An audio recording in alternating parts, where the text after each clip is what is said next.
What's up, y'all? This is Brian Jew with the Driving, and you're listening to TBS efm 101.3. And today's show is going to be a little bit different because, as we all know, we always talk about movies and films, and everyone loves movies. Who doesn't like movies? But today's show we're going to dedicate to TV shows, entirely to TV. And there have been so many great TV series out there, talking about like Friends and Seinfeld, and I can go on forever and ever. But today we're going to talk about a TV show, a show about a bar in Boston. And this TV show, I'm pretty sure if you guys were born back in the 80s or 70s or even the 60s, you probably know what show I'm talking about. It was huge. It debuted in 1982 and had 11 seasons. And it ended in 1993, and it starred Ted Danson, Shelley Long, Kirstie Alley, and yours truly, Woody Harrelson. Not me, Woody Harrelson. And I'm talking then none other than Cheers. And I can always remember from my childhood days this show on TV. And it wasn't just me who liked this show. My brother, my mom, my dad, everybody liked this show. I'm pretty sure a lot of the parents back in the day used to watch the show not knowing what's about. But yes, it took place in a bar in Boston. And I saw an episode recently, and it's actually really good. I think you guys should go see this TV show. Right now it's probably not airing in Korea, but you can get this on like box set DVDs and stuff like that. So definitely watch this movie, and you'll get to know all the characters and why people loved it so much back in the 80s and 90s. So we're going to play a song for you guys right now to start our show off today. And this is Where Everybody Knows Your Name by Gary Portnoy from the Cheers. Check it out. Welcome back to The Drive-In. I'm your host, Brian Jew, on TBS efm 101.3 in Seoul and the surrounding areas, and GFN 98.7 in Gwangju and 93.7 in Yeosu. I just want to let you guys know how to contact us. You can simply give us a call at the studio at 02-778-1013, or simply send us a text at sharp 1013 for a charge of 51, or send us an email at efmdrivin@gmail.com. That's pretty simple. Or tweet us away. You guys do that anyway. So the tweet is at efmdrivin. That's at efmdrivin. Leave us requests, messages, shout outs, suggestions, anything that you possibly could think of. I'm really up today because I love talking about TV shows, because we always talk about movies here. And now it's time for the scene of the day.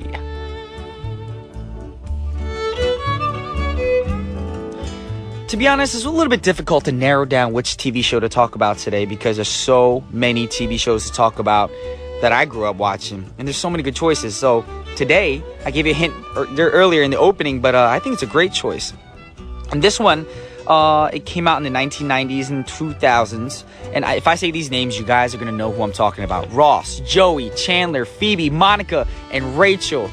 Of course, immediately brings back memories. I love the show, and I actually have this on DVD, a box set. I'm trying to get on Blu-ray, but I don't know if they have it on Blu-ray. If they do, let me know, y'all. And the show is called Friends, and it starred David Schwimmer, Matt LeBlanc, Courtney Cox, Lisa Kudrow, Matthew Perry, and the beautiful Jennifer Aniston, who I fell in love with at a young age. Anyway, the couple with all the drama for your mama on Friends was Ross and Rachel. And there was a time early on where they decided to take a break from their relationship. Seriously, ladies, if you're listening right now, what does that mean? Take a break. Is that a way of saying, you know what? You and I should not date anymore because I want to go on random flings, meet other guys, other bad boys, so I can, see what is out there, all the fish in the sea. You know what? It doesn't work that way. True love, don't take breaks from true love. You know what? And then you try to go back to the nice guy? What are you thinking? And that's why it backfired on Rachel, because Rachel tried to do that. Because Ross was the first one to hook up with somebody else. Yeah, Rachel, that's what you get. Going on a break. Who goes on breaks? Anyway, we got a scene for you guys from the show, so check it out. Fine by me! Ellen,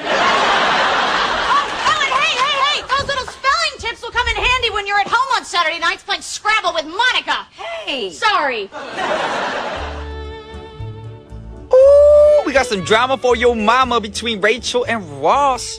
See, that's what you get, ladies. I'm sorry, but that is what you get, because you're the ones who think you can go on breaks. And that's not what happens in life. You don't just go on a break and expect your guy to be on his hands and knees waiting for you at the house. He's going to go around, go on dates as well. Just because you do doesn't mean that we can just sit down and do nothing on Saturday and Sunday nights. Anyways, I think it's funny because these shows back in the day, even till today, they have laugh tracks in the background. Could you imagine if your life had a laugh track in the background, or even the oohs and ahs in the background? Something emotional happens. You hear a crowd of people going, oh, or ooh. Or every time you fall or make an embarrassing moment, you'll be like,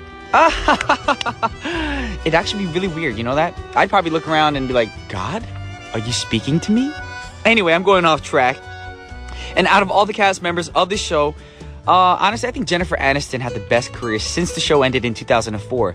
But, David Schwimmer, Lisa Kudrow, Matthew Perry have all appeared in movies. Courtney Cox has also appeared in a few herself, like Scream. Matthew Perry right now is actually on a TV show in the States right now that's airing that I forgot the name for it, but I did watch the pilot. I haven't continued watching it yet. But, yes. Friends, I feel like, catapulted all their careers. So if you guys have a chance, those of you who are not familiar with this TV show, definitely go watch it. It's very good.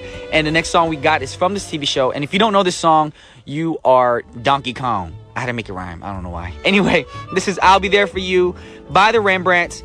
Check it out. All right, welcome back. And I just want to let you guys know what's coming up on today's show. And even though today is all about TV, I just want to let you guys know it's still Wednesday. So after intermission, I'll be back with Musical Wednesdays. But before that, we'll have Eugene come into the studio for Behind the Screen. And that's going to be after intermission. And it's also going to be related to TV, so keep that in mind. So if you guys are thinking, oh, we're going to talk about movies again. No, today is dedicated to TV shows. So that'll happen with Mr. Eugene Huang himself behind the screen after intermission. But right now, let's talk about another TV show. This TV show started in 1979 and it lasted until 1985. And it was based on the 1975 movie Moonrunners. It was about two moonshine smuggling cousins who lived in Hazard County, Georgia. And they were always in trouble with the police, who were themselves very corrupt as well. And this show was called The Dukes of Hazzard. I got to do the accent because that's from the South. And the show starred John Schneider as Cousin Bo and Tom Wopat as Cousin Luke. They live with their Uncle Jesse and their other cousin Daisy. I don't know if I'm pulling it off pretty well from you guys from the South. If you're listening right now, don't make fun of me. I'm trying. You ever wonder why they call short jeans Daisy Dukes? Well, it's because of this show. If you watch the show, you'll see why. Daisy Dukes song. I'm trying to something Daisy Dukes song. Remember that song? That was a good song. And Bo and Luke were criminals, but they're really good people at heart. There's always people like that. You have criminals with a big, big, big heart. And of course, we can't forget all the driving they did in that orange car, the General Lee. That car was very popular. I mean, I think they even made a micro machine out of that car. Either way, great show. If you guys are into cars, people from the South, mean people with good hearts, definitely watch this show. And we have a theme song from the show right now set up for you. And this is Waylon Jennings. And there's a theme song from the Dukes of Hazzard. Once again, that was from the Dukes of Hazzard. And that was Waylon Jennings with the theme song. This is Brian Jew from The Driving. And you're listening to 101.3 FM TBS efm. I'm going to stop that because I'm going to throw people off. They're probably tuning in right now. Like, are we listening to a country station? Maybe, maybe not. Anyway, I want to talk about another great show in the 1970s called MASH. M-A-S-H, MASH. That's how you spell MASH, like mashed potatoes. But we're not talking about potatoes right now. This show was about the mobile hospital in the Korean War. And for a lot of people, it still is the only way that Korea was known in America, unfortunately, because of MASH. Even though Korea was going through rapid economic development at the same time, their image of Korea was emblazoned by this TV show that was about Korea in the 1950s. And of course, the real purpose of the show was to be kind of a protest against the Vietnam War. But the show became really popular because all the different characters on the TV show. And it lasted for about 13 years. That's 10 years longer than the actual Korean War. And it was funny. The guy they hired to play this timid teenager was in his 30s by the time the show ended. So, teenager played by a 30-year-old. Keep that in mind, y'all, producers out in America, because I am over 30 and I can play a teenager if you want. Put a book bag on me and I'll look 15. Look out, 15 is a little bit far-fetched. Anyway, even though it was about a war, the show did try to be funny now and then. I mean, I laughed a little bit. It's a little old for a lot of people nowadays, but I do recommend watching this TV show. And I have to say, all of the representation about this TV show, about Korea as well, wasn't that bad. It wasn't all that bad. Just watch it and you know what I'm talking about. And I remember one episode where they had a Korean wedding, and I think a lot of Americans got exposed to Korean culture because of MASH. So big ups to MASH. If it wasn't for you guys, people would think Korean people are still like a part of China or Japan or other Asian countries. But Korea, we are our own country. Okay? So letting y'all know that. Anyway, we have the theme song from MASH set up for you right now. This was an anti-war song called Suicide is Painless. Check it out right now. Now it's time for Behind the Screen with Eugene. He's in the scene with me in the studio. Hi, Brian. How y'all doing today? All right, we're going to throw people off with our accents today. No, you're really good. You're professional at that kind of accent, and I just wouldn't really say. I really thought you were from Hazard County, Georgia. Could you imagine if they actually casted me for a TV show in the States and I had to play an Asian Southern character? It'd be fun. That would be interesting. It'd be fun because a lot of people probably think this Korean American kid on TV can't pull it off, and then boom, if I do it, yeah, it'd be good. That'd be It is interesting that you mentioned that because today, normally on this part of the show we always talk about the news in Hollywood and that kind of thing, but because we're doing a TV themed show today, I want to talk about one of my favorite TV shows. And it's, like I said, it's funny that you mentioned that, having a Southern Asian kid, because the series I'm going to talk about actually does have one. I know who you're talking about. You know what I'm talking about? I know what show you're talking about. All right. Do you actually, have you ever met that person? Or? I haven't met this person, but I know he comes to Korea a lot. Oh, he does? He goes to a familiar church that my friends go to. Oh, really? Yes. Okay. That's pretty cool. Yes. Of course, the show I am talking about is The Walking Dead. Yes. Have you've watched all of the shows at all? I've only seen season 1. I just downloaded season 3 on iTunes. I even went to Universal Studios when I was in LA. Okay. Because they had The Walking Dead set up. Right. But it was sold out. I didn't get to go man, in. that's terrible. No, don't scream too much. Okay. You might think you're a zombie there. No, actually, if you haven't seen season 2, you shouldn't watch season 3 yet because you're gonna be like, what happened? Well, actually, when I was in the States, they're doing the day I arrived in the States. They're airing the first episode of season 3, the premiere. I see. And before season 3 started, they're showing all of season 2 on. Oh, that channel. right. So you saw So it all. I caught up in one day. Oh, wow, Yeah. nice. And they give you a wrap up before season 3's premiere started. So. Okay, so before we get into why I like it so much, let's talk a little bit about the plot. Yes. The plot is Rick Grimes is a police officer who's shot and falls into a coma. So he got shot he was in a shootout, right? Who is also in the movie Love Actually. Oh, really? Oh, Yeah, remember the guy who does the little- he doesn't talk? The best friend guy. Yeah, he has the little Q notes or I whatever. didn't realize that was him. Yeah, that's him. Okay. So he's from the UK, but he plays an American cop. from Georgia. Yes. Okay. So he does a great acting job. He wakes up alone in the hospital and he doesn't realize what's going on because he's alone. He's in the hospital. He woke up from the coma. Looks like the hospital's been abandoned for a few weeks, but it turns out that the zombie apocalypse has happened while he was asleep. This is all in the first episode. So now he has to struggle to find his family and get back into the swing of things, even though there's no civilization left. Can you imagine if you were in the hospital and you woke up and civilization had all gone to heck? You know what's funny about this whole story? Yeah, what's up? They actually did this in real life, a reality TV show, Yeah. to a person to teach him a lesson. They actually, that's just wrong. You should watch this. No, it's so worth watching. It's funny and sad because they make it as real as possible. Wow. There's a magician. He's like a hypnotizing magician, whatever. Hypnotist, yeah. Yeah, from the UK. His name is Darren Brown. Right. I recently got into his magic shows and stuff like that. But the episode, he took a 2-hour episode, a special episode, and this spoiled kid from the UK, they actually teach him a lesson by taking everything away from him. Like, the apocalypse is going to happen. He wakes up in the hospital bed. It starts off like that, just like The Walking Dead. Oh, man. And I'm thinking, I feel so much for this kid. Like, he doesn't know what's going on. He thinks his parents are gone.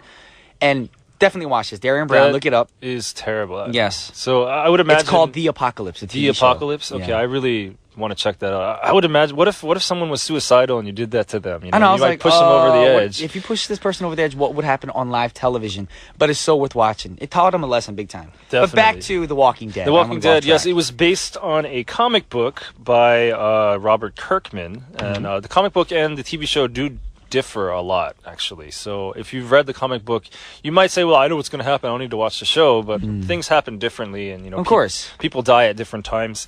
One thing that's great about this show is the cast. As you mentioned before, Andrew Lincoln as Rick Grimes was from Love Actually, Yes. which I didn't know before, but now I know. Also, John Bernthal as Shane Walsh, which was his partner when he was a police officer. Like, they worked together and everything. But there's some love triangle between Rick's wife and Shane. And also Rick himself. So the three of them get in this really big drama. I can't really reveal what happens or anything like that, but I want to. It's just such a good thing. But one thing I really, really like about the cast is the guy who plays Glenn.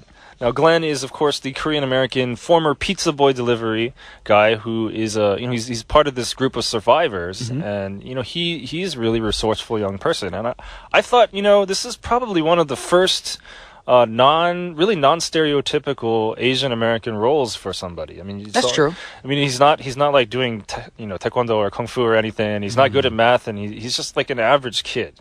He's Glenn, Stephen Young. And he also does get the girl. And this is one of the very few cases where an Asian male gets the girl in American media. And I think that if it has to be because there's, the end of the world has to happen before he gets the girl, then that's pretty sad. Now, I'm not Actually, Justin Chan's character in Twilight.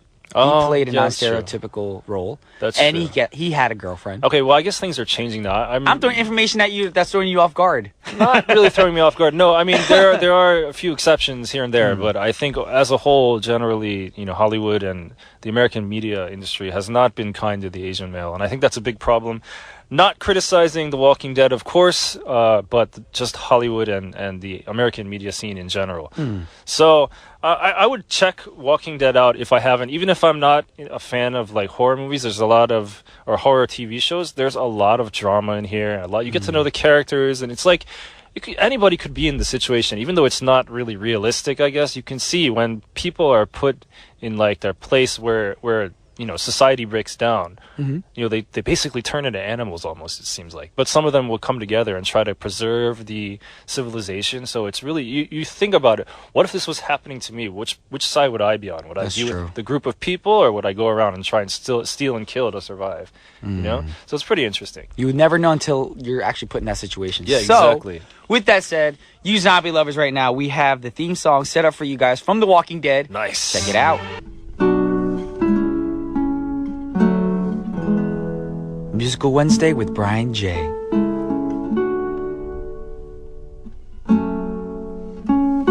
Well, today's musical started out as a film in 1988, directed by John Waters. And the film was also remade in 2007. And this is the musical, none other than, I'm pretty sure everybody in the musical world or who loves musicals knows this musical. It's called Hairspray. And it's about a slightly overweight high school girl named Tracy living in Baltimore in the early 1960s. She tries out to be one of those teenage pop shows, and tries out to be on one of those pop shows where they play all the latest hits of all the kids dancing. Kind of like American Bandstand and the Mickey Mouse Club. And the show is called The Corny Collins Show in this musical. Well, it turns out she really can dance, but all the popular kids in school don't like her. Also, even though there are African Americans attending her school, the school seems very much segregated. However, Tracy, who is white, becomes friends with the African American crowd and is suddenly swept into this civil rights movement. And one thing I like about this is that they really do make it look like they're actually in Baltimore. If you actually see this musical or even watch the movie version of it, it looks like they are in Baltimore. They bring up little scenes in the show, in the movie. And actually, I want to play the first song, which establishes this the right setting for the scene. And the first song is called Good Morning Baltimore. Once again, that was Good Morning Baltimore from the musical Hairspray. And speaking of which, we're still on the musical topic. And the original actress who played Tracy in this musical was Ricki Lake when she was large. And she eventually shed a lot of weight and got her own talk show. Not Tracy, I'm talking about Ricki Lake, of course. And also in 2007, they came out with a version that had made some interesting cast choices. Tracy's mom was played by none other than John Travolta, so he really had to try hard to get into the role. First of all, because he played a mom. Second of all, he's a dude trying to play a mom. And third of all, he has to learn the Baltimore accent, which is not that easy. I didn't even know Baltimore had an accent. Because I'm from Jersey. In Jersey, we don't have an accent. I know a lot of people say we do.